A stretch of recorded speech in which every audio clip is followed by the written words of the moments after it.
And they say, how do you think up all these things? Because that it is my business. It's my business to learn that. It's my business to know that. So when you are thinking of going into business, you've got to be able to satisfy a need. The second thing you've got to do is you've got to have a good business plan. I'm not even going to get into the business plan. I say business plan to people, and there are people who come to see me, and I say business plan to them, and the look on some people's face is as if I've just said to them, can I have one of your kidneys, please? Seriously, I'm thinking, did you just slip a gherkin or a pickle onion in your mouth? Why'd your face look like that? Because for some people, a business plan is almost a necessary evil. It's not. It really isn't.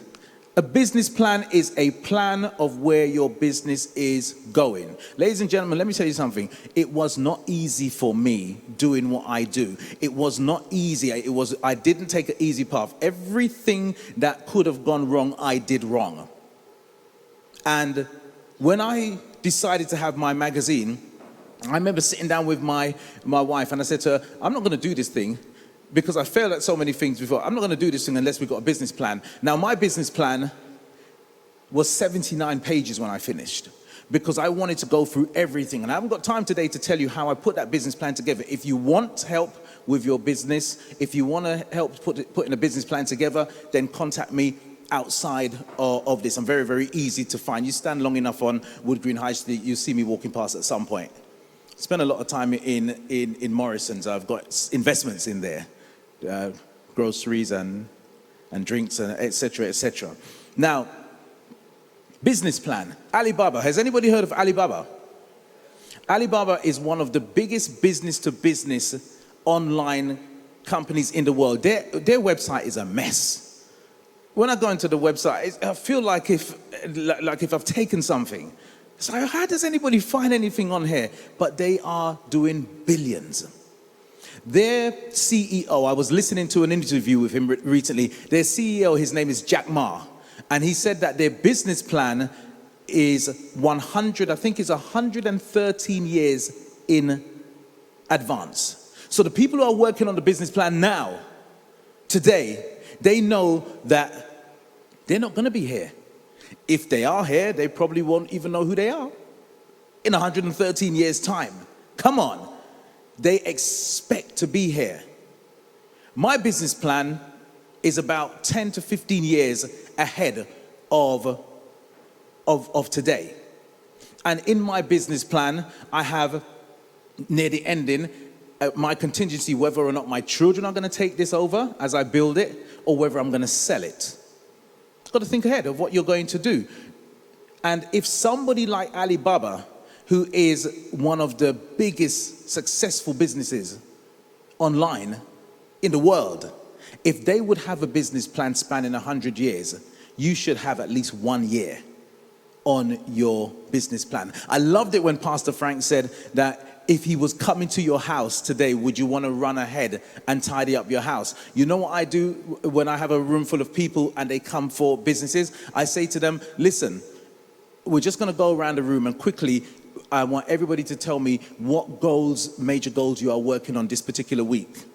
And they look like they've seen a ghost, because now everybody's thinking in their head, please don't call me, please don't call me, please don't call me. Listen, it's because we don't plan.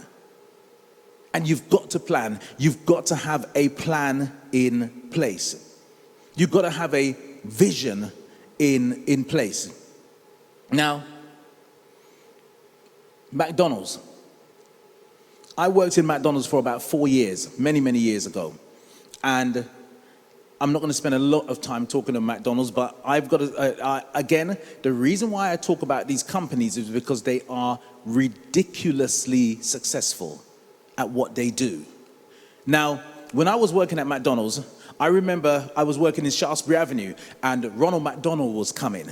And I remember reading up in what was called a McDonald's Bible, a very thick manual. And if you ever watch that film Coming to America with Eddie Murphy, and he has that section where they go to work in this place called McDowell's, and you can see that this guy has copied everything to do with McDonald's. And there's a part when they walk in his office, and he's got the McDonald's book on his table, and he quickly closes it. But that's that book. And I'm reading up in that book, and I'm thinking, these people don't leave anything to chance. I'm reading up on Ronald McDonald. He is 6 foot, whatever. He is Caucasian. He has blue eyes. He is this height, this weight, everything down to the T. We were told that he doesn't speak. We mustn't speak to him. Staff cannot speak to him because he doesn't speak to adults. He only speaks to children. And they took Ronald McDonald, and then they developed another character called Hamburglar, and they developed all these. All of these marketing ideas. They made a tongue twister. It was to all these patties, special sauce, lettuce, cheese, pickles, and onions, all in a sesame seed bun. I could barely say it. And it was a challenge, and we were all in school to all be patties, trying to say it. They had the songs, there's a difference at McDonald's you'll enjoy. You know what these people were doing? They had a long-term plan. They took this clown. Do you ever see Ronald McDonald today? No, you know why? Because the plan is over. They needed to take a generation of people, and they had to take them from all the way down here of having Happy Meals and birthday parties in McDonald's with Ronald McDonald, and they had to take them all the way up here over nearly a 20-year period, drinking coffee and eating donuts and having salads. That was their long-term view. McDonald's, when they target a customer, when they target somebody, they target them for a long time. Any good business does that. So whatever you are doing, whatever your business idea is, that's another thing. You've got to have a plan for when people come on board. When somebody says to me, I've got a business idea, and I say, who's your target audience? Everybody. Could you imagine what an advert for everybody would look like? In 30 seconds, you try to speak to everybody. Children, adults, men, women. It'd be a mess. Let me talk to you about another successful company, Coca-Cola. Coca-Cola, again, global. Coca-Cola allows me to speak in many languages. I can go into nearly any country on planet Earth, and I say Coca-Cola. I'm gonna get a drink. That's branding. Now, when you look at Coca-Cola, and I can only talk for Coca-Cola in the UK, you look at their marketing. Who are Coca-Cola's target audience? Their target audience are young people, teenagers. If you look at all of their adverts, they're always teenagers in there. And what do they say? Have a Coke and a smile. Drink Coca-Cola, and then you'll be happy. I don't know how they can say have a Coke and a smile when the thing rots your teeth. But if there are people like me in the Coca-Cola advert, like me, I'm trying to act young. That's Coca-Cola. They target one set of people, and they target them, and they target them, and they target them, and they target them, and they target them, and they are relentless. I grew up and I was a DJ for many years, played in many, many clubs. I often look at and think these days, I remember when I was younger, and I used to go to these clubs, and I used to think I'd be going out clubbing forever. Nowadays, I get in the house, my mind's not even on a party or a club or anything. I get in the house and I tell my wife, unless the house is burning, I'm not leaving. Once I get inside. But you know, I used to be a DJ. I played in many, many clubs. And back in the day, people knew that if they came to the clubs and I was playing there, loads of the listeners who would be listening to me on the radio, they knew that my choice of drink was a rum and Coke. That's what I drank, Bacardi and Coke. Now, I sat down the other day and I thought, Coca-Cola sell loads of gallons and millions of gallons of Coca-Cola to pubs, clubs, bars, and they know that people use this Coke as a mixer. They know that that marketplace is huge. How many adverts have you seen Coca-Cola do where they say you can use Coke as a mixer? No. It's not their target audience. It's not their target audience. They know that they're going to do it anyway. They know that we must stay focused on who our target audience is. If you are trying to reach everybody, then you're going to be a jack of all trades and a master of none. And it's better to be focused on one set of people. In actual fact, your niche needs to be so small, because the smaller your niche is, the more money you can charge. I haven't got time to go into that today, but if any of you need business help, now, I do some free work, I do some paid work. On a Wednesday, I'm in the library, and I'm in the library from 1 o'clock to 5 o'clock. It's an opportunity for you to walk into that library on the second floor in Haringey Adult Learning Service and get my help for absolutely free, if you've got a business idea. But I don't want you to come there just to talk. I want you to come there if you are serious. And you know, if you don't know what you want to do and you need some pointers, you need some help, by all means, pop in. But I want to work with people who are serious, because it is serious business. Your future goals, there's a section of the business plan that when you do develop the business plan called future goals, that section is absolutely important because you must have a goal. If you have a dream without a date on it, it's just an idea.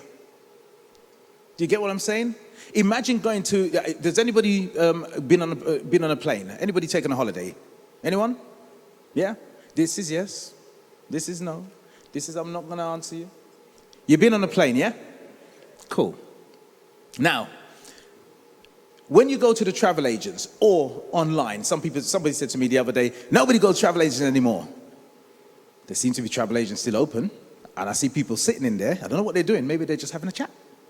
Maybe they're talking about their bad leg or something. No, they're booking holidays. So if you go to the travel agents or you go online, it's the process is the same. The first thing is, where do you want to go? So you can't put in anywhere. You type anywhere. Unless there's a town called anywhere, then you're not getting anywhere. Imagine you're sitting down in the travel agent. Where do you want to go? Anywhere, you choose. It's not going to work. The second thing is, what's the second thing they ask you? Date. When do you want to go? Someday. You choose. I don't know, any day you choose. No, you got to know when you want to go. And the final thing, the most important thing, what is the most important thing? The price. How much? Life is three things. What do you want? What does it cost? Pay the price. And when you're going into business, you got to know what you want. You got to put a date on what you want, and then you got to be willing to pay the price to get what it takes to get that business to work. Got to know your marketplace. You've got to know your marketplace. As I said, there are so many people with business ideas that come to me, and who's your marketplace? Everybody. If you think that you can just go out there and run a business, I say, I'm so optimistic. And when people come in front of me, I really give them encouragement. But nowadays, I'm really hard. And I tell people, look, it's not easy. It really isn't easy to run and start up and sustain a business. There are people that come in with ideas, and sometimes I look at the idea, and as optimistic as I am, I think to myself, you know what? I don't think you're going to make it if you keep on doing what you're doing. When you look at businesses like Thomas Cook, when you look at businesses like Phones for You, when you look at businesses like Comment, where are they now? Remember Blockbusters? I would have loved to be in the headquarters of Blockbusters to see what went wrong there. I can't understand it. See, if you're old as me, you remember what videos were like. Remember videos, VHS? Oh, Lordy. Oh, dear. You put that thing into the machine, you press the button, and it starts thinking about it. And you could go make a cup of tea before the film starts. And you get to the end, and then you have to rewind that thing. The worst thing is you go to the shop. I remember going to the video shop in our area. It wasn't even bigger than that area where the drum kit is. Tiny shop. Can I have Star Wars, please? Sorry, it's out. It's out of stock. I'll put your name in the book. By the time Star Wars came back into stock for me to watch, Empire Strikes Back was nearly going to be released. I thought they told me about the film already. And then Hollywood Video came along and it got a little bit better. And then Blockbuster Video came along and it got really nice. A whole wall of videos. They released a video and you walk in there and it's like, ta-da! All the videos you want. You could get free for £5 on a Friday. And you had ambitions of spending the whole weekend watching films. And Monday would come and you've seen 2 of the films. Then you got this thing, shall I bring them 3 of them back and then I waste my money, or should I keep it and pay the fine? And the decisions. Blockbuster successfully made the transition from VHS to DVD really well. And then something started to go wrong.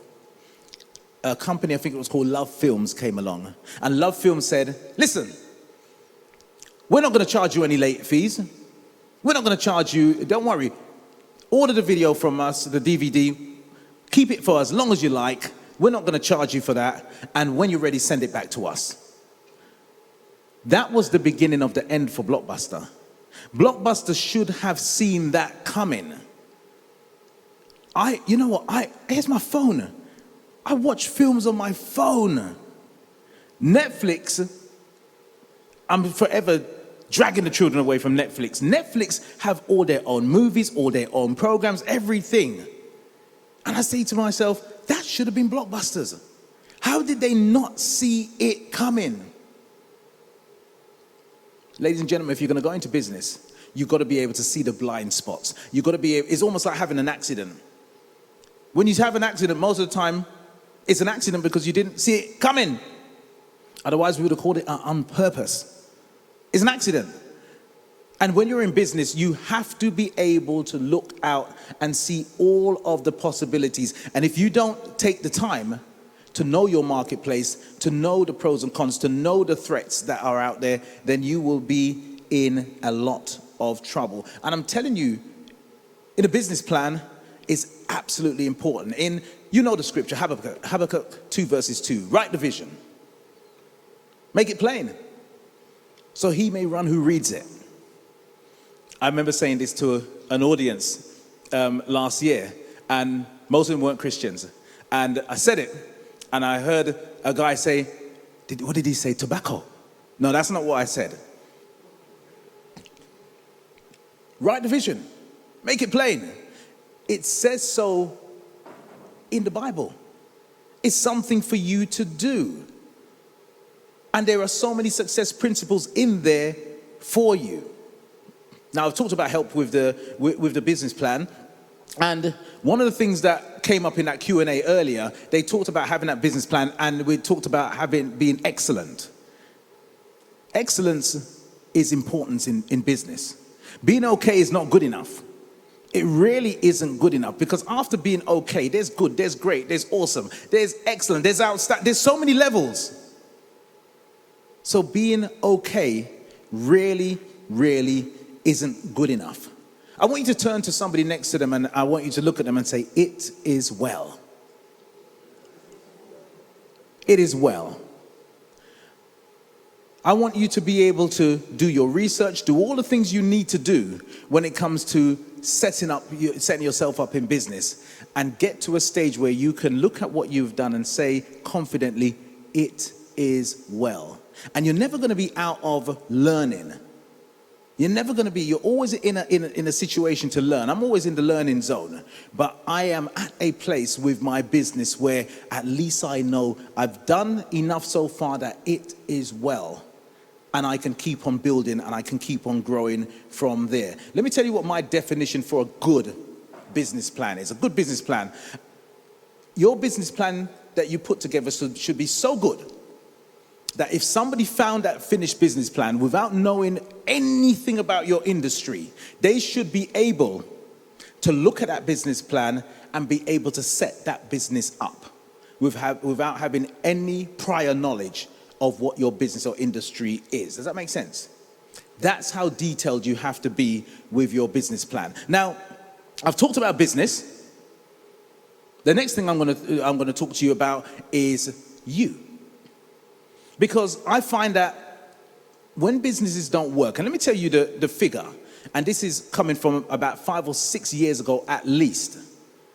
In the UK, over 100,000 businesses start up every single year. Do you know what the failure rate is? It is at least 75% of businesses do not even make it into past the first year. That's how bad it is. But I find that businesses don't necessarily fail. People fail. People fail. So I want to talk to you about you for a while. You see, for me, it wasn't plain sailing. It wasn't plain sailing setting myself up in business. I had incredible financial difficulties. I had mortgage trouble. I had court and evictions. Now, Edmonton, does anybody know what Edmonton County Court is? There's a problem when you know every single judge in Edmonton County Court. There's a problem. It's nothing to be proud of, but I know every single judge that is in Edmonton County Court. I went to Edmonton County Court so many times. On the 7th time, a judge called Judge Leatham, he said to me, nobody gets 7 bites from the cherry. This is 7 times, ladies and gentlemen, that they said they gave me a date with a piece of paper saying, this is the date you have to move out of your house. I was like, I bought that thing. Yeah, but you ain't paid for it. So you got to move out. And it was hard. It was really, really hard. And I'm telling you this because I don't want to scare you, but I want to put it into perspective. Now, I wouldn't suggest anybody do what I did because I made some bad mistakes. But I'm sharing this with you today because I want you to know that even though I made the bad mistakes, I kept the house and everything was okay. I remember when it was really bad, it was about the first time we got this eviction notice, and I'm sitting in this office, and my wife and I, we'd gone to IKEA, we bought all this furniture for this home office, and we set it all up, put it all on credit cards, and then everything was going bad. It was going bad. And I sat down, and I didn't know what to do, and I've got this eviction notice, and I haven't even showed it to her yet, and I'm sitting there, and I showed it to her, and then I came back in the room, and I'm sitting there, and I'm thinking, what to do? What shall I do? What shall I do? And at that time, my wife was really struggling. She really struggled with the whole situation because she just did, this was not our plan. Our plan was not to buy a house and then to lose it. And I just had to get hope.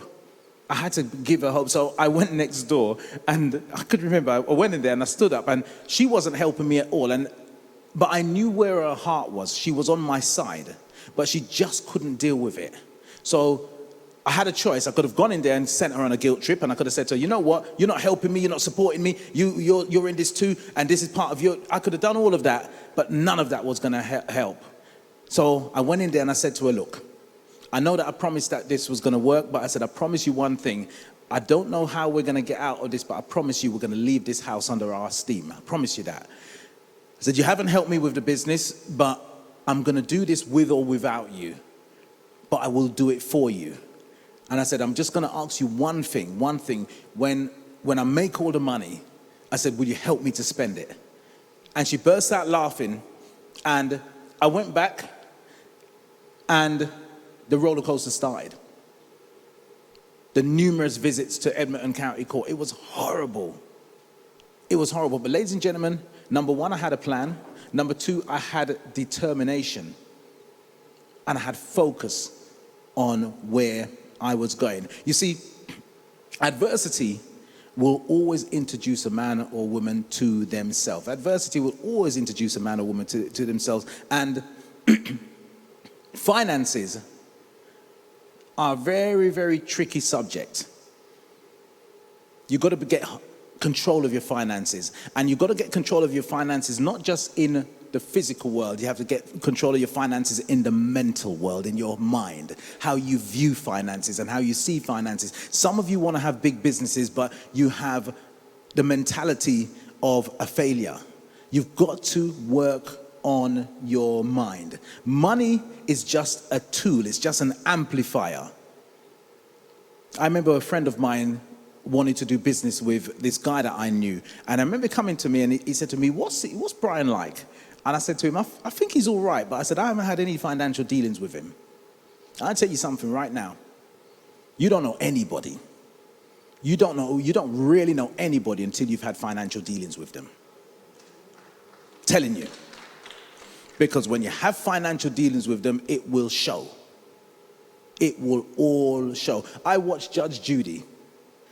And in Judge Judy, there's forever. I lent him the money or I lent her the money and now it turned into a gift. Forever. But that's just, one of the rules I have on money is really simple. I've never had an argument and a fight over money that I've lent to somebody. Never. Because here's my rule. If you come and ask me to borrow money, let's say you come to ask me to borrow £100, I ask myself a simple question. Can I afford to lose it? If I cannot afford to lose it, then I'm going to say to you, no, sorry. Because listen, if the bank won't give it to you, and then they're in the business of lending money, they've got loads of it, they've got more than me. If the bank won't give it to you because they're in the business of lending it and getting it back with interest, if you can't go to those terrible payday loan people, don't ever go there, please. Don't ever go there. If you can't get it from them and they're in the business of exploiting people and they won't even give it to you, then when you come to me, I know I'm not getting it back. The most foolish thing you can do is to lend it and then get angry about it. Did they get a promotion? Did they get a new job? Did they get a windfall? No. I'm going to give it to you, I promise you. Of course, they'll promise you the world until they get it. So, I don't argue with people. And there are people who owe me money. There are people who I have owed money to. And ladies and gentlemen, it's hard going into business. It's embarrassing. There are times where I owe people money and I have to go face to face with them and I have to sit down, I have to talk to them, and I have to bear it all without excuses. I'm telling you all of this because I don't want you to be disillusioned, but I still want to give you hope that you can start a business, but you've got to follow the business principles. You've got to get a plan in action. Seriously, you've got to get a plan. When I was going through the hard times, I remember there was a saying, it said, iron doesn't become steel until it's been through the fire. I was going through the fire, and it's a struggle that's going to make you strong. Well, I tell you something, all of us are self-made. All of us are self-made, but only the successful people are willing to admit it. We're all self-made. I heard Pastor Frank say earlier on, it's what you put out, is what you're going to get right back to yourself. We are all self-made. Everything, I could have had every single excuse. It's his fault, it's that person's fault, it's their fault, they didn't support me. No, I wasn't doing enough to make my business work.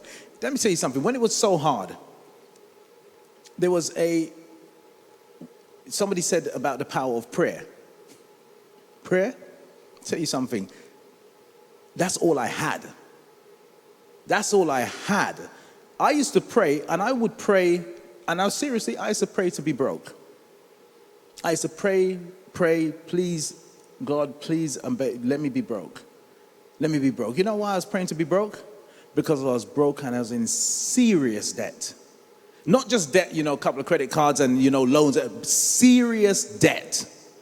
And I'm thinking to myself, if I could just get back to broke, I will settle for that. But I couldn't deal with the bailiffs. I couldn't deal with, at one point I said to myself, they must have cut up the whole rainforest, the Amazon rainforest, and printed letters and sent it through my letterbox. How many letters? I developed a skill of being able to read letters without opening them. The letter would come through the door, I would look at that and I say to my wife, that's Moorcroft. She said, how you know? I see by the font.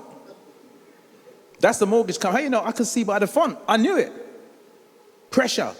When you're under pressure, don't need an alarm clock.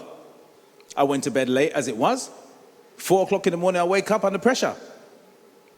I can't sleep anymore. Might as well get up and do something. Couldn't open my door. Somebody knocks on the door. I'm like, is there anybody following behind them to come in there? It was hard. It was hard. But you see, I had to work on myself. You heard that today many, many times. I had to work on myself. I had to make myself more valuable. I had to keep on adding value to me. The marketplace, ladies and gentlemen, pays for value.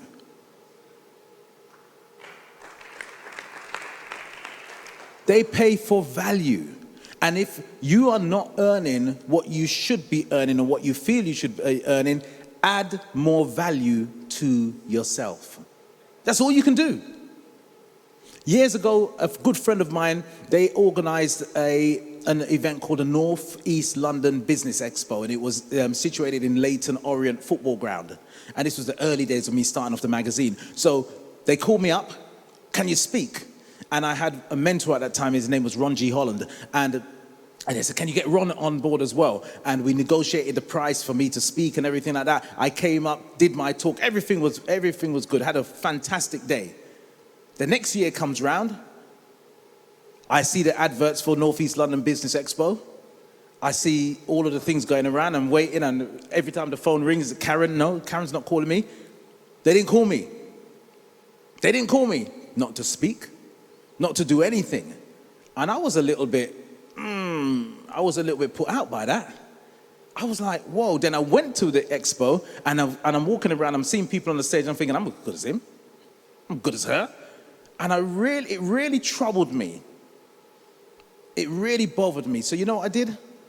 I went away and I said, I'm going to make myself better. I'm going to make myself better. And what I did, the next time the North East London Business Expo came up, they didn't ask me anything. I just started promoting it.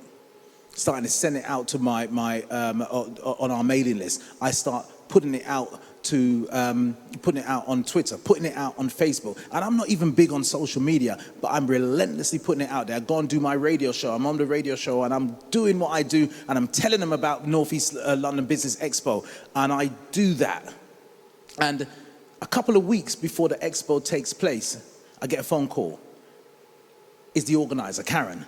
She said, look, I know it's a bit late in the day, but she said, will you speak at the event this time round? Yeah, I'll speak. And we negotiated a price. Then she said to me, I will give you a free table so you can have a free table for your magazine and that. And then she said, can we name you as our media partner? Yeah, I can do that. Adding value to myself. I could have walked away and I could have been disgruntled. I could have said, I'll show them, you know what? I don't like what they did. And I could have taken it in a bad way. People don't let me say something to you, ladies and gentlemen. Repeat this. People don't do things to me. Say it like you mean it. Otherwise, I'll start from the beginning. Yeah. People don't do things to me. They do things for themselves. Say that. So say it all together. People don't do things to me. They do things for themselves.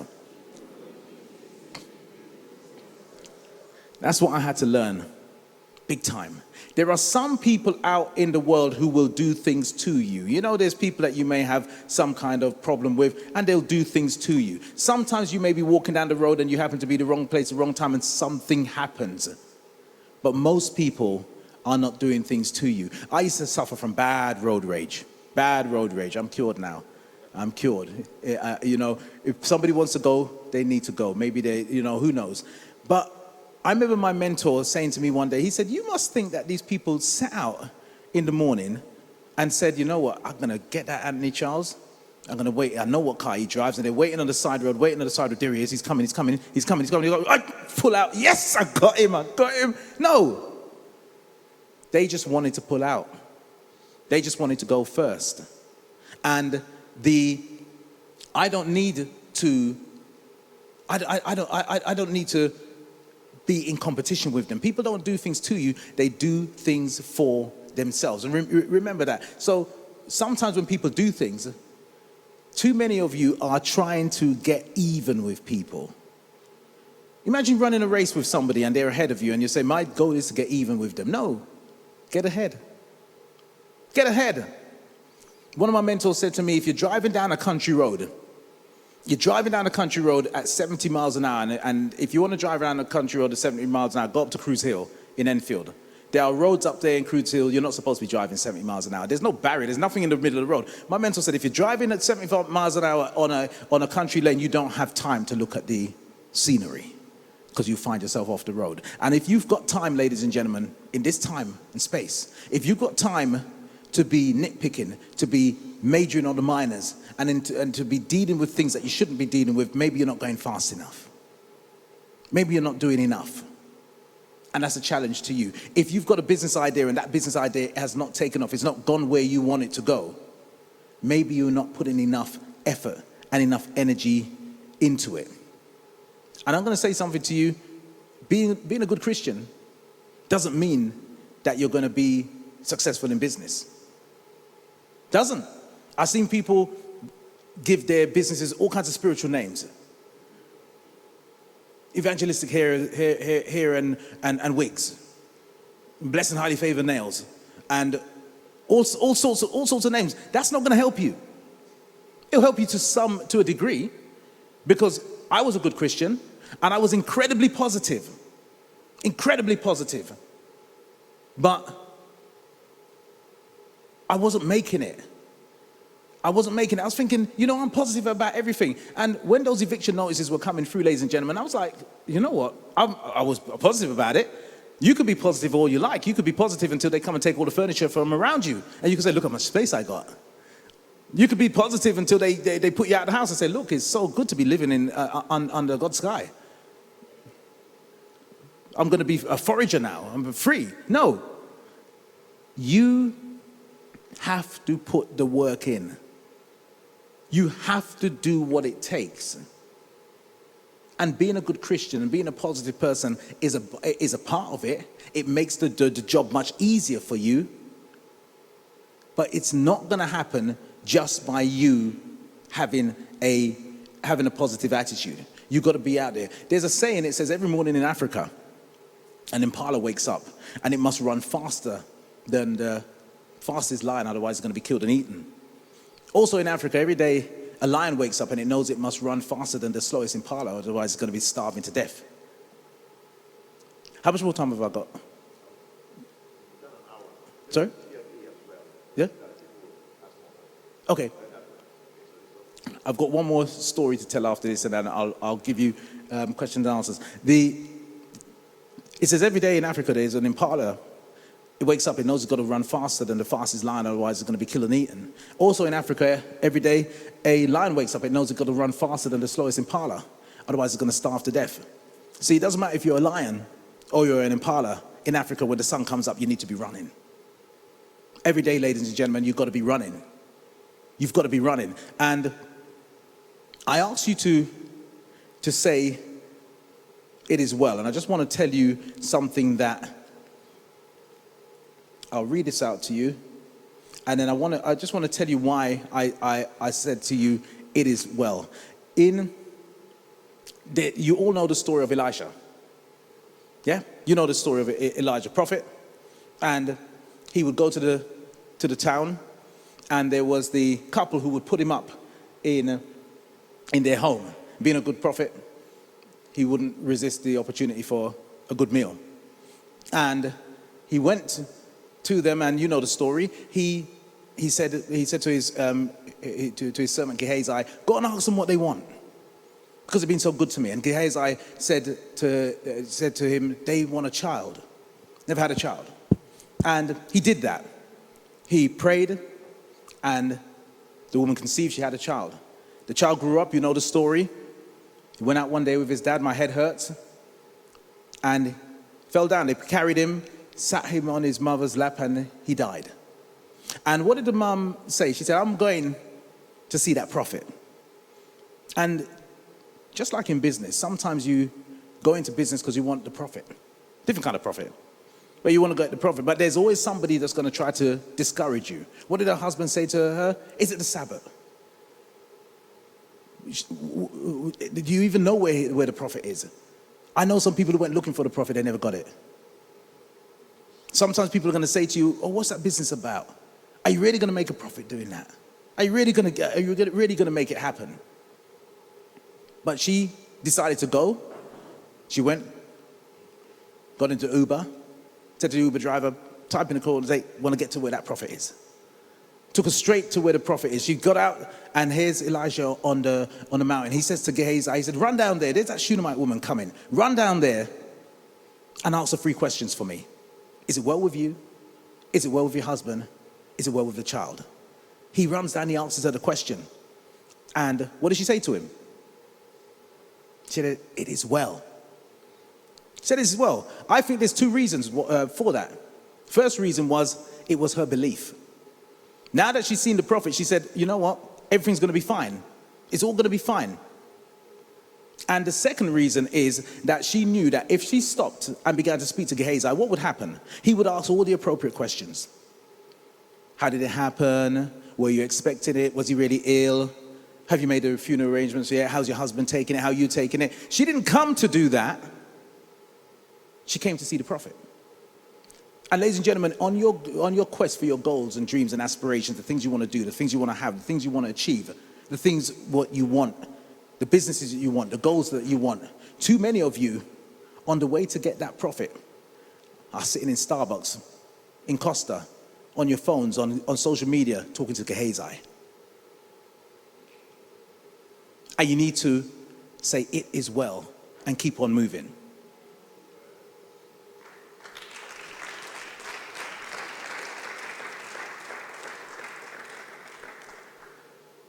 I remember the first time I came into this church, and some of you, if you've been here long enough, would know what it looked like. The first time I came in here, this wasn't even here.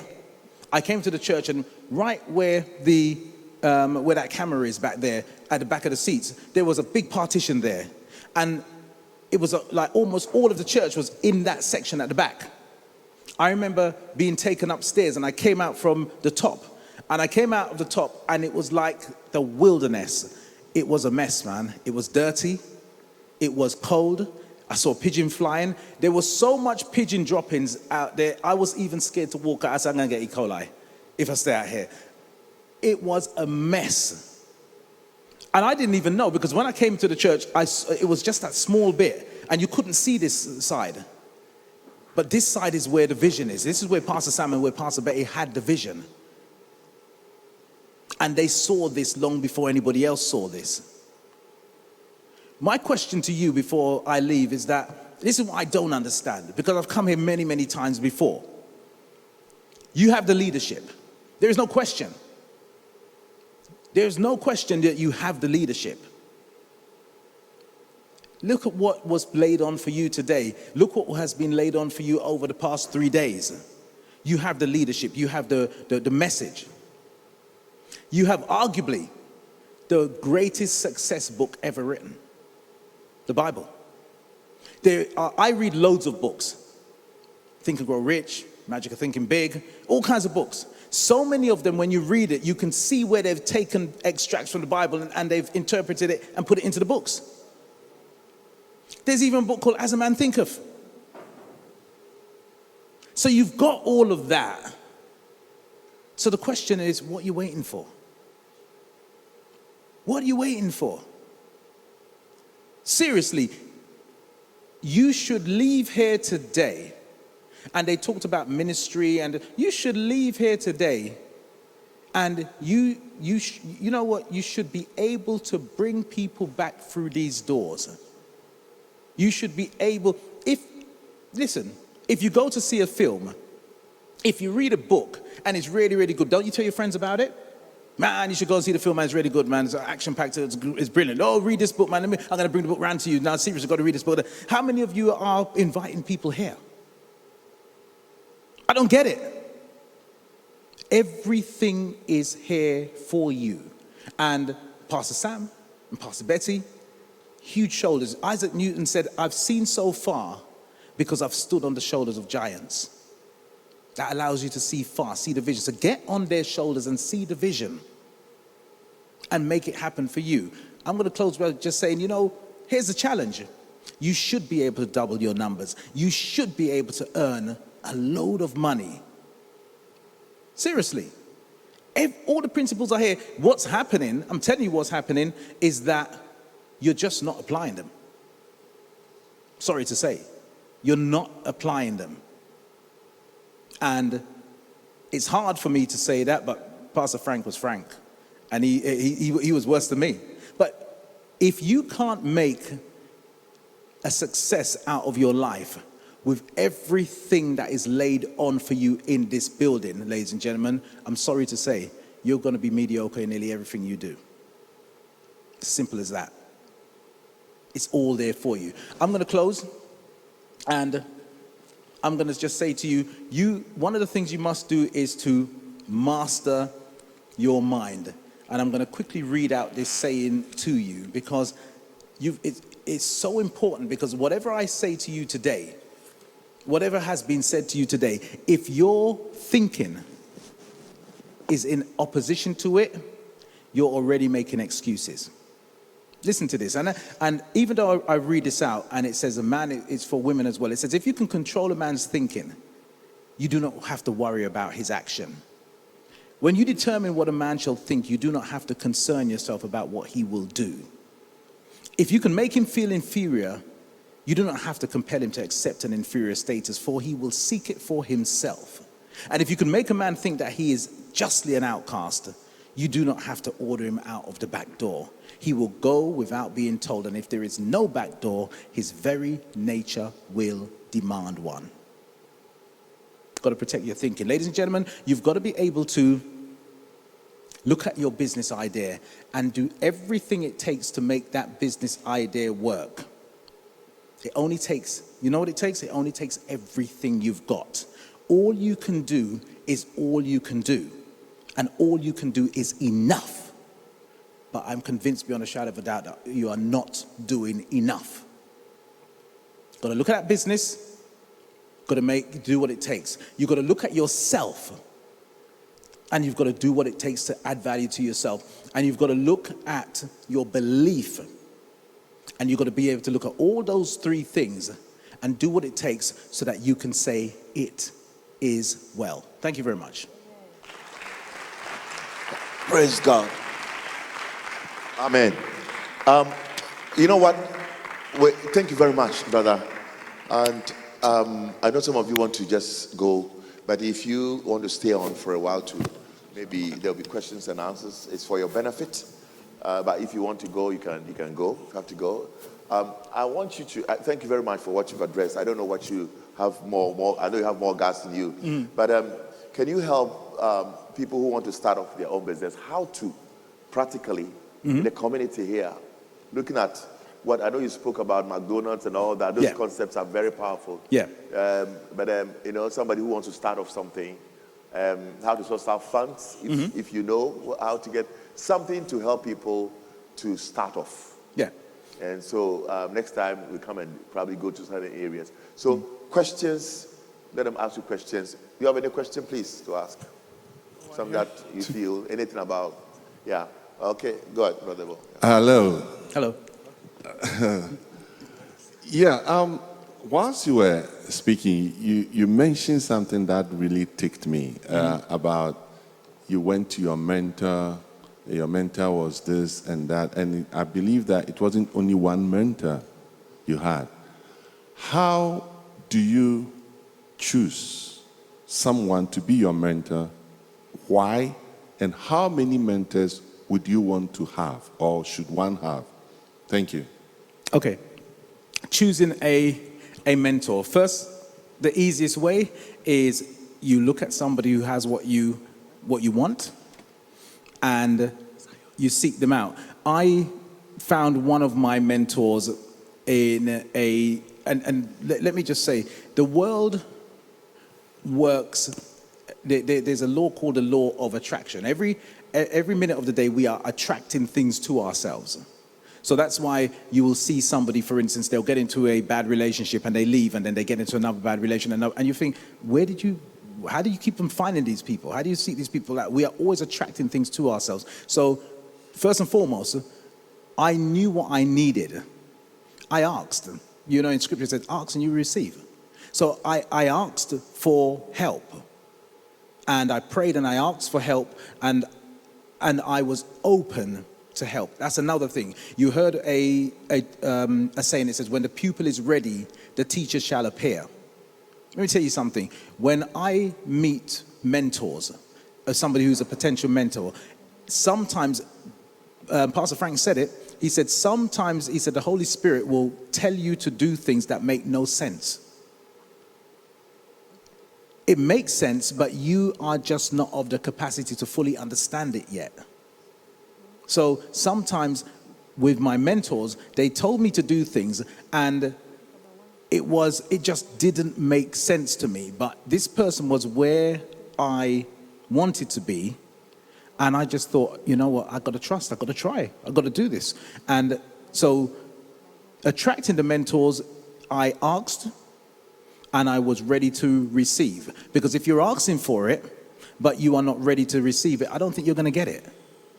So I was open to having somebody come into my life and to be able to instruct me and guide me in business to help me get to the next level. And I looked at the fruit on their trees and I thought, you know what, that this person seems like they have my best interests at heart, and I'm going to trust them. Has that answered the question? Yeah. Hi, good afternoon.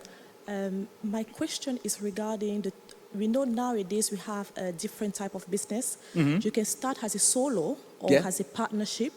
So I would like to know, what is your advice in terms of starting a business, whether to start as a solo or partnership? Because starting a business entails a cost, such as you have stationery, you have rent, all that entails. So, and also when you start a business, you have a devotion, you have an understanding of what you want to achieve. Maybe your partner might not share it, but because of the cost.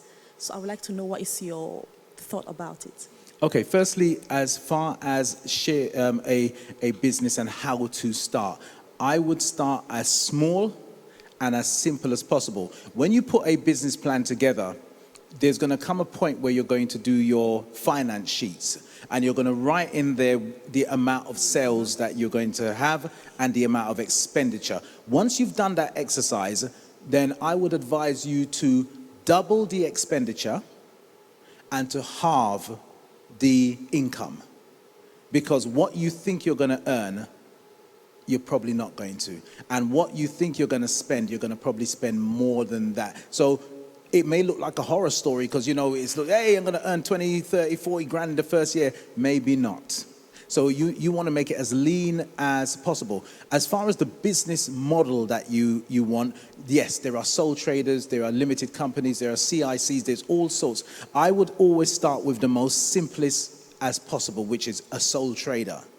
And you can get more advice from me, or you can get advice online. I started off with a limited company because I just knew everything, and it cost me £1,000 odd at the end of the year just to pay an accountant to do the accounts. I didn't even earn £1,000.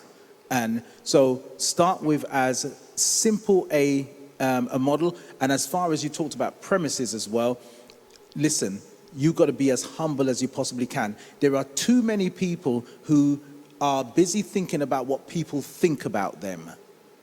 You're busy thinking, so you want, you know, I want to show this, you know, they know it all, they show it all, they owe it all. And they go into a big shop and they pay loads of money. Sorry. They pay lots of money, have this giant shop, and then the rate starts kicking in, and it gets difficult for them. So you want to start off as simply, thank you. You want to start off as simply as you possibly can. Is that okay? Yeah, go again.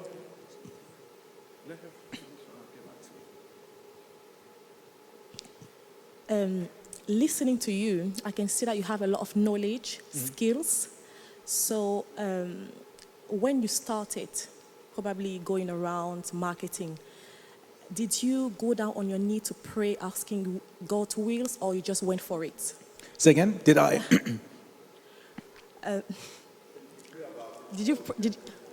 No, I had to pray. You know, seriously, you as a human being, you have the tendency, and this is a bad thing.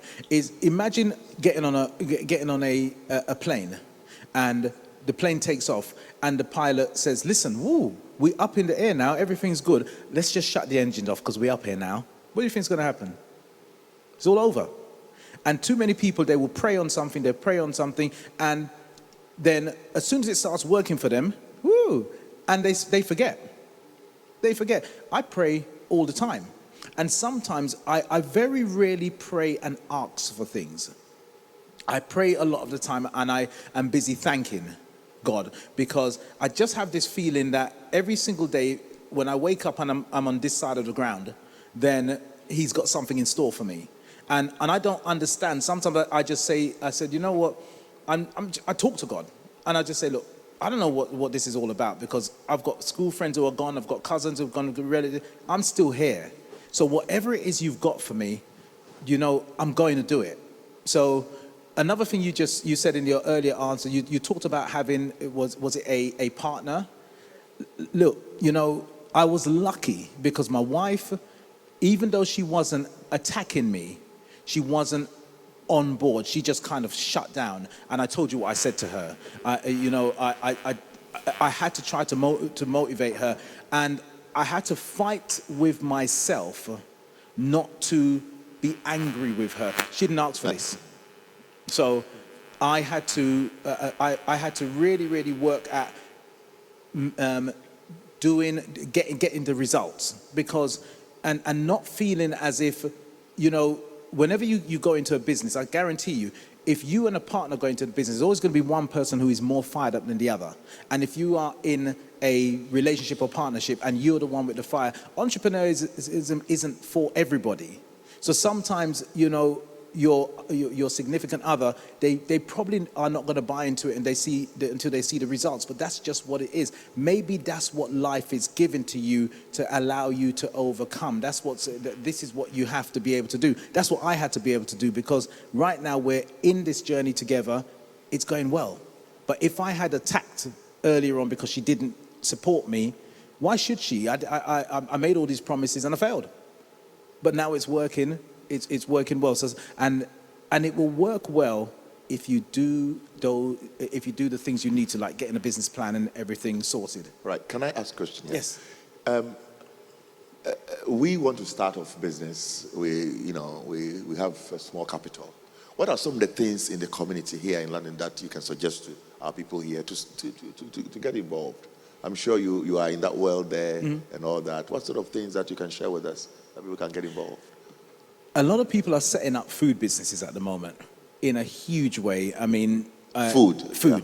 There's a lot of food businesses. I mean, you walk down Wood Green High Street, it's restaurant upon restaurant upon restaurant. Now, I'm not saying you have to set something up as big as that, but there are a lot of people doing health-conscious foods, like vegan foods. They do pop-up shops. I know a lot of people, Tottenham Green Market. There are some amazing people in Tottenham Green Market. There's a company you can look up called Prestige Patisserie, and they started up. When I went to see them at their house, their dining room was a bakery. Their front room was a bakery. They had a TV in a little corner, and I loved what Pastor Frank said, not to have your TV bigger than your library. And even though I didn't see a library, what they had was the business in that room. The TV was in the corner with a little chair. They had a big dough-making machine. They had industrial ovens. It was a bakery. And now they are situated in Holcombe Street Market in Tottenham, and they turn over a load of money. So food businesses are taking off very, very well. There's a lot of online businesses, but, you know, online businesses are not as easy to do as some people think. It takes an incredible lot of time to do online businesses. So food is a big one, but I would suggest any ideas that you have, then do the market research. Look into the market research and see what the industry looks like. I brought out a magazine when magazines were failing, but then they were shrinking. But I found out there's a certain kind of magazine that is still growing. So that's where we went to that niche of having a specialist magazine. So we're still in the magazine world, and it's going well. Yeah, and also, you know what? There are some things that are very essential in life. I was talking to some people that everybody will do their hair or maybe do a cut their hair cut or do your wigs and all that. So if you, sorry. Look for things that people are looking for, everyday thing, and sell them out to people. Like, there are a lot of barber shops around, but they are making lots of money if you put it at the right place. So that you go to a barber shop, it's not clean at all, but you have to have your hair cut before tomorrow, so you stay on. So there are things out there that you have to do your research very well. For me, don't go to business only because you want to make money. No. It must be something that you are passionate about, something that you can do for a long, long time, that you not get bored about it. Because if the monies are not coming that much, you don't have the passion for it, you'll give up. Absolutely. You see, so look for something that, even the money is not coming, it will keep you still going. So look for the essentials: food, water. I mean, I tell you something, our background, I come from Ghana. There are a lot of business opportunities in Africa, maybe than here. Well, because he was talking about McDonald's and Kentucky, and for some people, it's not our level. No. You understand? But when you go to Ghana, you can put a restaurant somewhere there. It's not Kentucky, it's not KFC, what do you call it, McDonald's. So here in this country, we are here, and I'm looking for practical solution for my members or you, all of you. That's why I'm asking these questions. That people want to do something. So if you can team up with somebody and start a barber shop somewhere or hairdressing shop somewhere, that's good enough. You understand what I'm saying now? If you can team up and start this second-hand clothing that they do. There are a lot of stuff you take them to Africa. You pay a lot of duty. You get there, somebody will just sell the thing and just give you peanuts. Here, you can even get something on it. Okay? In Africa, for example, you can't bring, people do things and bring them to sell them here. Yeah. You get pounds rather than taking them there and then rates, you get there and you change the money, changing them back again, interest rate has gone down. So there are things that you can think through that whilst you are here, you can be doing something. People are actually, sorry, I'm not taking over. That's all right. That's what if I had not become a pastor, probably I would. People are doing things in Ghana, Africa, whatever. They are, if you get the licenses though, like processed, how many know snails, for example? I'm giving you a tip here, okay? Snails. Do you eat snails? Don't act as if you don't know what I'm talking about. The hard ones that they do in all that, they package them nicely. When you see them, they package them nicely. These days, they want to sell them at Tesco and other places. You go, I don't know. You do these things. You get all the licenses, bring them in. Some people sell them for £10 for a small. And if you get about 1,000 of them, even here, you pay the duty. Something come on. So there are a lot of opportunities. Somebody said that everybody is doing it. I was talking about somebody about water, selling water. Everybody is selling. I said, look, every day people are dying. Every day people are giving birth as well. People are growing. So it's growing everywhere. It will never.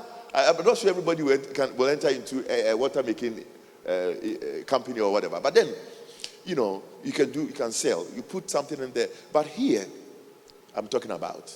Here, it looks as if we are limited. But there can be a way out in doing this. And if you are going to enter into business, you are thinking, oh, I'm going to fail. Oh, it will not work out. Oh, my money will just be, you will never be able to do anything. You see, you need the faith to do it because you have this 4,000 pounds. Hey, this 4,000 pounds that I want to use this in, I don't know what's going to happen. So we have a mentality of that failure or failing mentality before even you enter into the thing. Okay, and someone like Donald Trump, that you don't want to hear his name, he went to bankruptcy about 3-4 times. Mm-hmm. You understand what I'm saying now? Yes, he's done.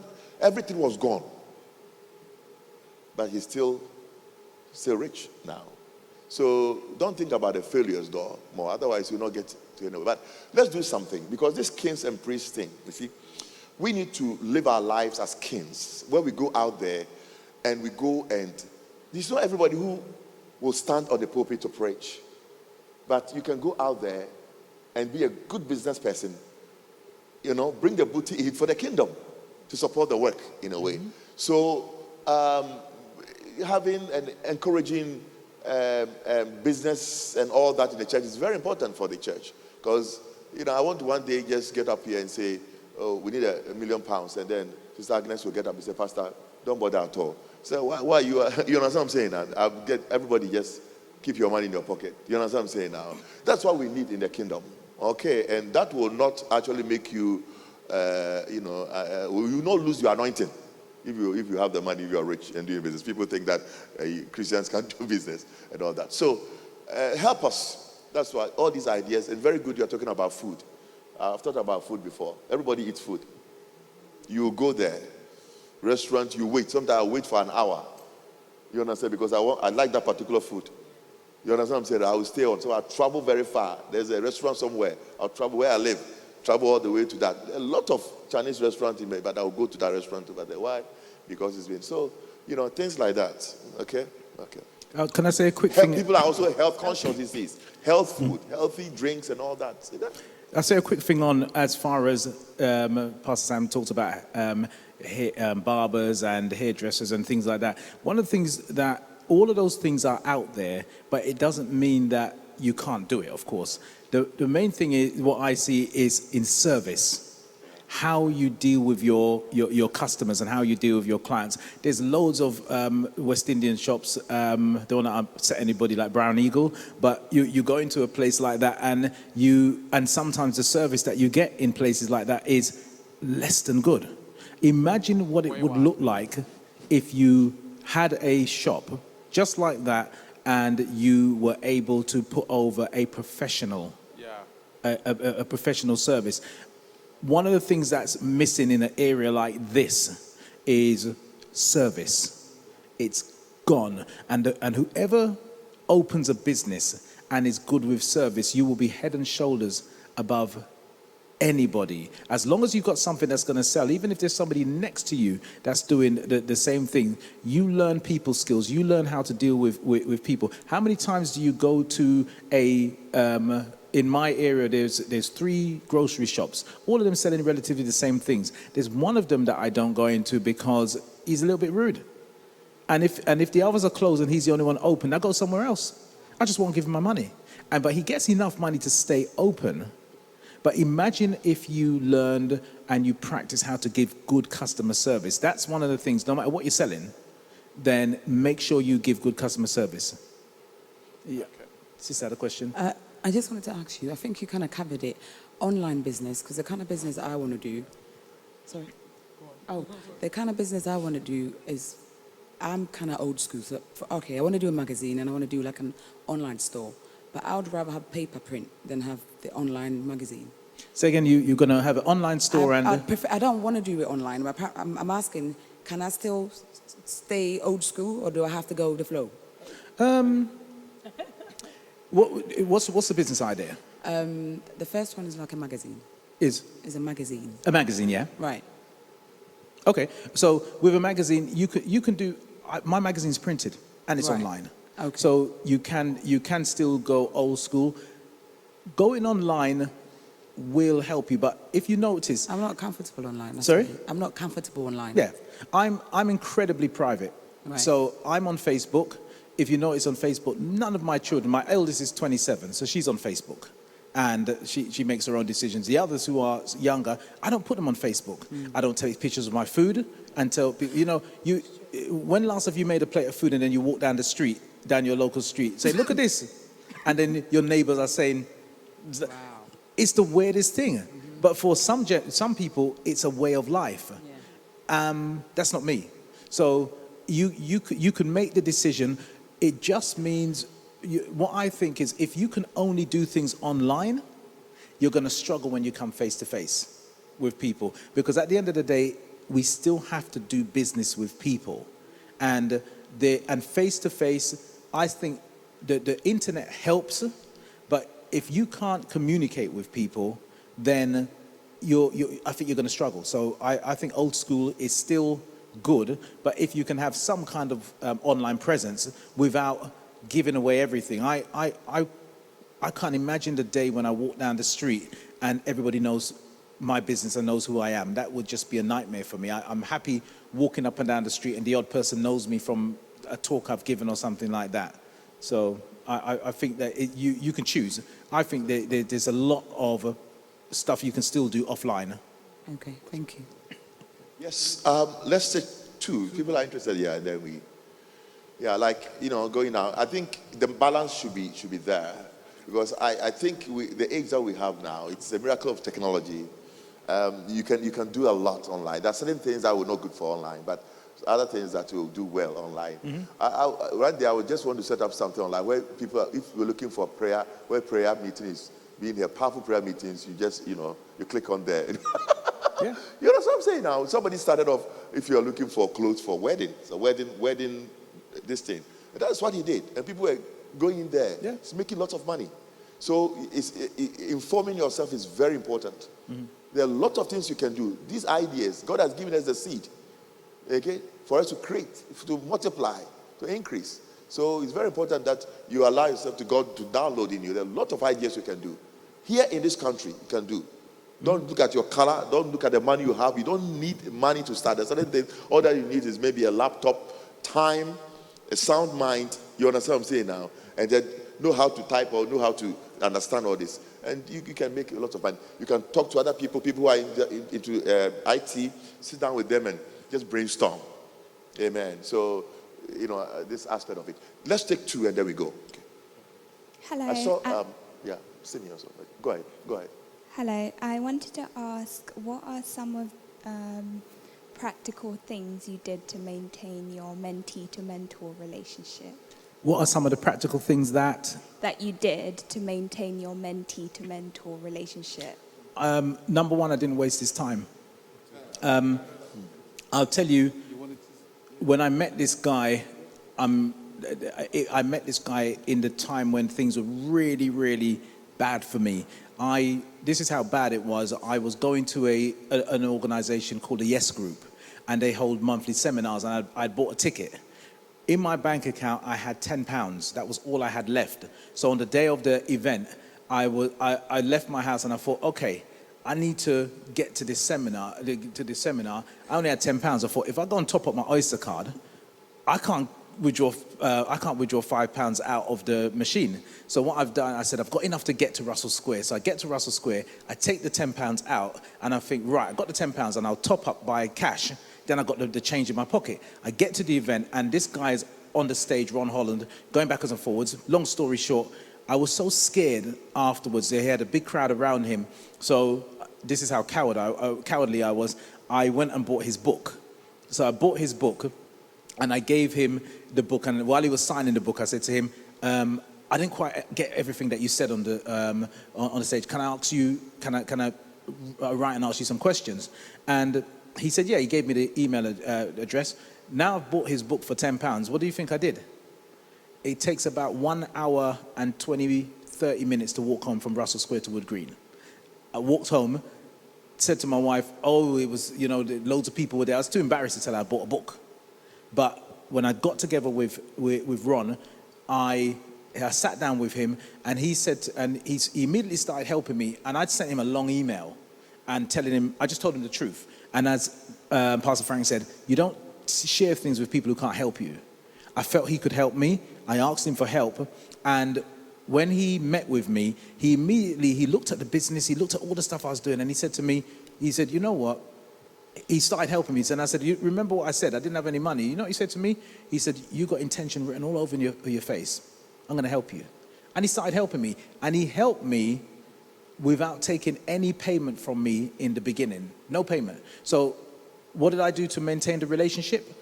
When somebody gives you that, I did not waste his time. He gave me a book to read, and he said to me, read it as fast as possible. I had to meet with him in a week. I read the book in a week. And everything that he said to do, I did it. Because I had prayed, I asked for help. Ron Holland turns up, and I felt comfortable, and I just didn't waste a minute of his time. If we had a meeting to get to, I was there on time. If he said to me, do X, Y, and Z, I did X, Y, and Z. And then even I made his life. He said to me, you make my life difficult. He said, because most people I instruct don't listen. And he said, because you're listening so much, he said, I have to be now careful with everything I tell you because you're going to do everything I said. So he said, most people, I tell them what to do, they don't listen. It's okay. He said, now I'm putting him under pressure. So that's what I did. I listened, and it didn't matter if somebody came to me, and I had a woman that was a mentor as well. Men, sometimes, unfortunately, we suffer from ego, and we don't like asking people for any help because we know everything. Men know everything. So but for me, it didn't matter if it was a man, if it was a woman, whoever it was. If I felt they had my best interests at heart, then I just didn't waste their time, and I did what they did because I didn't know how long I was going to have them to be able to help me. So if you got somebody who is helping you, seriously, the worst thing you can do is begin to get into situations. I've watched people arguing a point with somebody who's trying to help them. And I'm thinking, are you serious? This isn't the time. This is the time for you to go out there and do what they said to do. Even if it does, as long as it may not make sense to you, but as long as it's not illegal or immoral or not in line with the spirit, then you do it. And you get it done. All right. That helpful? Okay, last question, and we are done. My question is, if you have, like I have an Can you invention. speak louder? I have an invention in my head. Yes. I've tried to draw it out on paper and try and make sense of it, but I know that it's going to take more than myself to get that invention from an idea to an actual product. What advice or what, in your experience, can you help? Because I still know, I know I need a patent. I know I need to have someone with engineering skills to put that into how it's going to work. There's just so much, and it's like I've analyzed and thought about it, that right now I don't even know where to start. So you've got the idea, Yes. and have you done enough research to know that it will work? Yes. Okay, so now you want to make it. Yes. Okay, the first thing, have you protected it? Not yet. That's one of the Because first. I looked online and I realized I had to pay so much for a patent. But for me to get that idea across, I need someone to do a diagram of all the parts and how it's going to fit together. I need somebody with an engineering mindset or skill. So it's like, where do I go? How do I go about, bringing that from the idea to... There are That's, two things. Number one, I don't know how complex you need your diagram to be, but I remember I was looking at the late great Michael Jackson. He has a song called Smooth Criminal. And in Smooth Criminal, they do this thing where they all lean forward, and it's called the anti-gravity lean. And I was just inquisitive as to how he did it. And I found out that they wear special shoes. So when you look at the concert, there's a part of the song where they all walk to the side and they stand over here. And what happens, these little things come out of the ground and they hook their shoes into it, and then they all do the anti-gravity lean. And I was like, whoa. So I started reading up about it. Then I saw his patent for it. And he's got a patent. So, and it was a hand drawing of the shoe, but it was the concept of having this shoe with this thing in the heel that hooks into it. So if you can draw it, and the main thing is they didn't have to have a fancy drawing. What they had to protect was the concept, so that nobody else could use that shoe with that thing in the heel that hooks into something that comes up on the stage. That was what they protected. So that's the first thing, is you may be able to get the protection by just describing and hand drawing. If you need somebody to draw it, then you'll have to go to a professional. What you'll need to have is a non-disclosure agreement. And that's an agreement between you and the person that says that anything that you discuss with them is between, they are not allowed to disclose it with anybody else. I've got a non-disclosure. So let's say, for instance, you came to me. I have a non-disclosure whereby I just They send it to the client, and I sent to the client, and that just protects you. So if you came to me and said, Anthony, I'm going to tell you this, but I don't want you to tell anybody else, I've got one that's in place, and I send it to you, and it just says, and it lists everything that I won't share it with anybody in any way, shape, or form. So you need to get them to sign it, and they don't have to sign it by pen. You can send it to them by email, and then if they reply to you and say, I agree, you ask them to say, I agree, that's a binding contract by law. So that way, it doesn't protect you 100% because a silly person could still go off and do it. But what you have is you have in place something that you could actually go and sue them for if they did tell. So you get them to draw it, and then you go, and the place you can go to find out about patents, if you don't already, you know, the British Library. They're everything about patents. So you can go and they do short courses on there, or you can go to them and ask them what you need to do, and then they can tell you how you protect it, and then you go to see this person, get them to draw it, and then when they've drawn it, if you need to get a prototype, there's loads of companies out there that make prototypes of things for you, and they're incredibly good. Very good. Thank you very much. Let's put our hands together, and I'm going to ask brother to ask his last question. He's begged me because he's been helping a lot. I don't know. I don't want troubles after this meeting. So last question. I don't think mine is a question. It's more to do with some of us that comes from, let's say, Africa or the Commonwealth. And based on the Brexit, there's a lot of, let's say, the trade ministers are allowing products to come from or to do business with the Commonwealth countries. You know, as we speak now, you go to Marks and Spencer's, Sainsbury's, Asda, and back in the days, we couldn't get Ghana bananas into the country because the way they were banned. But now you go to Sainsbury's and you see Ghana bananas. And snails. And snails. And you see a lot of these stuff. So if you're here, you have like, I don't know, you can even say you have a family land to do some kind of farming or whatever, and you're doing a large scale, is that easy to get a license, export license to export stuff into the UK? You know, so very good balance. That's very good. Yeah. Now, and also because this free trade in African countries is also coming to pay in place. Look, let's think back home. If you want to make it in life, in business, I believe Africa is the place. amen. Right. Thank you very much.